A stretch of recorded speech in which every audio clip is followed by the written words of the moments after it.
बिस्मिल्लाहिर्रहमानिर्रहीम रब्बी ला तज़रनी फ़र्दं व अंत खैरुल वारिसीन।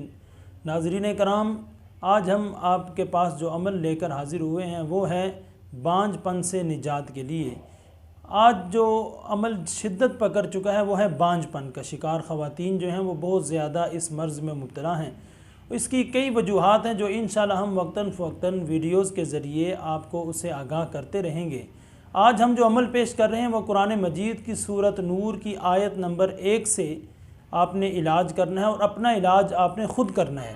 उसकी कोई भी वजूहात हों बांझपन की, ये अमल जो है हर मर्ज़ में कारगर साबित हुआ है। आपने करना इस तरह है कि 40 अदद लौंग लेकर हर लौंग पर आपने सूरत नूर की आयत नंबर 1 जो है वो आपने फ़मालहु मिन नूर तक, यानी आयत नंबर 1 मुकम्मल जो है वो आपने उसको हर लौंग के ऊपर 40 मरतबा पढ़नी है। 40 लौंग होंगे, हर आयत को एक लौंग के ऊपर 40 मरतबा पढ़ेंगे, फिर दूसरा लौंग लेकर उसके ऊपर 40 मरतबा पढ़ेंगे। या बेशक एक हफ़्ते में पढ़ लें, एक दिन में पढ़ लें, 7 दिन में पढ़ लें, जिस तरह आपके लिए आसानी हो आप उसको मुकम्मल कर सकते हैं। अगर चाहें तो किसी कारी साहब से अपने मोहल्ले में भी पढ़वा सकते हैं, घर वाले पढ़ सकते हैं, लेकिन पढ़ेगा एक शख्स।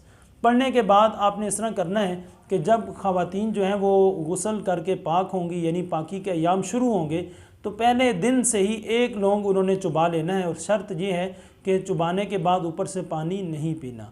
उसके बाद एक अदद गिलास ले लें दूध का और उसके ऊपर या अल्लाहु या खालिकु या बारिउ या मुसव्विरु, ये जो अस्माए गिरामी हैं अल्लाह तबारक व तआला के, इनको 313 मरतबा पढ़ें। पढ़कर मियाँ बीवी दोनों इसको पी लिया करें। इंशाअल्लाह अल्लाह तबारक व तआला के इस कलाम पाक की बरकत से अल्लाह तबारक व तआला आपको औलाद नरीना से नवाजेगा और इंशाअल्लाह ये औलाद जो पैदा होगी वो खूबसूरत भी होगी और माजूरी से भी महफूज होगी। दुआ है कि अल्लाह तबारक व तआला हमें अपने कलाम से मदद हासिल करने की तौफीक अता फ़रमाए।